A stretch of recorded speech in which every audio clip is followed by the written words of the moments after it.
আসসালামু আলাইকুম। ওয়ালাইকুম সালাম। যেহেতু আপনি ওয়ার্ডের সভাপতি বিএনপির, আরেকটা বিষয় আছে যে জনপ্রতিনিধি নাই। কেমন চলছে ওয়ার্ড এবং কি সমস্যা মূলত এলাকায় আছে? ধন্যবাদ আপনাকে। আসলে আমি ওয়ার্ডের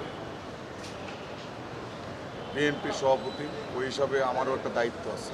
যেহেতু জনগণের প্রতিনিধি এখন নাই, আবার জাতীয় ইলেকশন হয়ে গেছে, আমার আসনের অনেক বড় একজন অভিভাবক আমরা পেয়েছি, সেটা জননেতা মির্জা আব্বাস।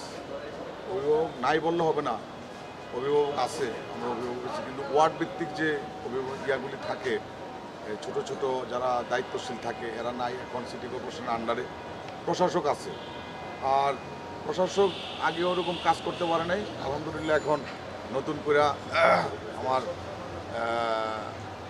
জননেতা, এদেশের মেহনতি মানুষের নেতা, প্রাইম মিনিস্টার তারেক রহমান বীর মুক্তিযোদ্ধা আব্দুল সালামকে দায়িত্ব দিয়েছে।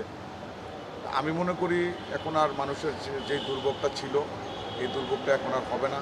যেমন আমি যেই জায়গায় বসবাস করি, বিশ্ব সাহিত্য কেন্দ্রে গলিত বাংলা মোটর, এটা সুয়ারিজে গত পরশু দিন একদম সয়লাভ হয়ে গেছে। ওখানে খুব এলিট পার্সন লোক থাকে।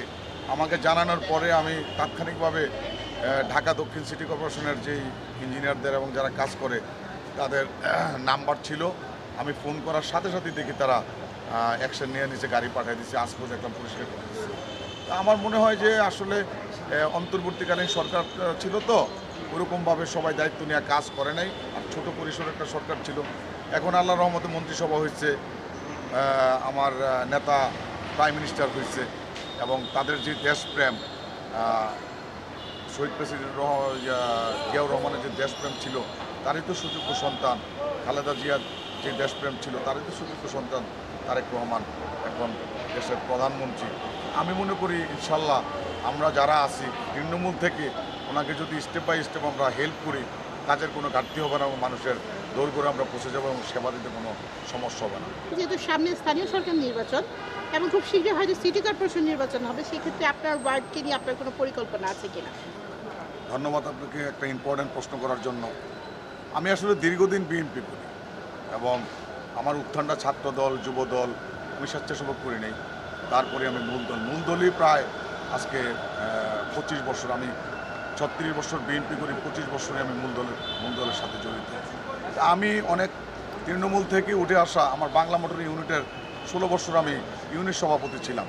তারপরে আপনার সাংগঠনিক ছিলাম, সাংগঠনিক হয়েছি, তারপরে সহ সদস্য সচিব, ভাইস প্রেসিডেন্ট, এগুলি হওয়ার পরে কিন্তু আমি গত 3-4 বছর আমি এই ওয়ার্ডের সভাপতি। তো আমার একটা আশা আছে যে আমার যতটুকু অনুপ্রেরণা মানুষের প্রতি আছে এবং মানুষের প্রতি যে ভালোবাসা আমার আছে, মানুষ যে এই ওয়ার্ডের মানুষ যারা যেভাবে আমাকে স্নেহ করে, আমি যতটুকু সাড়া পাই, এতে বোঝা যায় যে আমি মোটামুটি কাউন্সিলর ইলেকশন করার জন্য আমি আমার মানসিকভাবে আমি প্রস্তুতি নিচ্ছি।